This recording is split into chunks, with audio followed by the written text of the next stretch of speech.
Okey, kat sini kita nak buka kita punya sober Pro 2 Kendari ni Semalam aku dah buat video, sober ni dia dah bocor lah. Okey, tayar jadi rosak, tayar akan jadi botak, akan jadi makan dalam. Okey, jadi kat sini kita nak buka sober ni lah.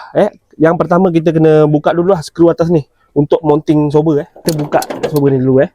Longgarkan dulu sober atas. Buka skru ni, okey. Dia menggunakan skru box bersaiz 12 lah, okey. Kiri dan kanan dia ada dua skru lah jadi kat situ. Okey, lepas kita settle lah buka yang atas, longgarkan yang atas, kita buka yang bawah. Dia ada skru chamber.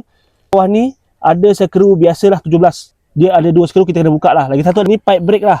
Kita kena buka jugalah. Kita buka skru 12 dulu untuk pipe ni lah. Ni ada skru 12. Kita buka lah. Okey. Okey, digunakan 19. Jadi sekarang kita buka atas. Kita kena jaga belakang lah. Okey, lepas tu kita buka bawah pula Bawah menggunakan 17.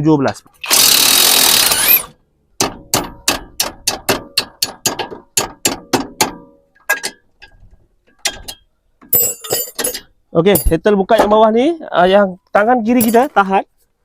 Lepas tu yang atas ni kita buka pakai tangan. Yang kita longgarkan tadi itulah. Jadi kita keluarkan saja. Okey. Macam itulah cerita dia. Okey, dia menggunakan skru 17 lah, semalam 17. Okey, ni spring pun spring sport Kita buka lah saja. Dia jaga-jaga itu. Settle. Okey.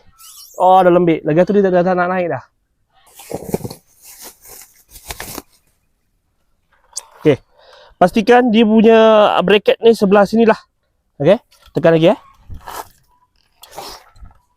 Dekat sini kita dapat bezanya lah, okey. Kat sini kita dapat bezanya. Yang ini mantap, okey. Okey, ini untuk skop yang atas Kita masuk ini skop yang atas, kita masukkan balik lah.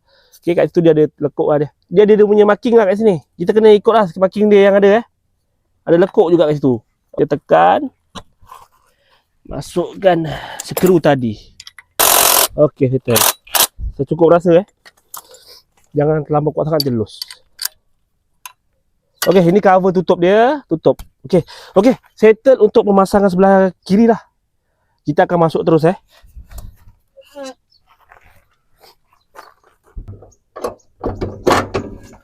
Okey, masukkan balik skru 12 tadi.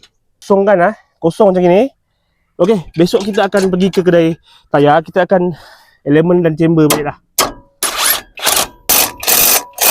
Okey, ni sober sebelah kanan Sober sebelah kanan dengan kiri sama je pasangnya. Buka bawah atau buka atas sama je lah. Okey, tak payah buat video lah. Okey, korang tengok video yang pertama tadi lah. Okey, apa cara guys?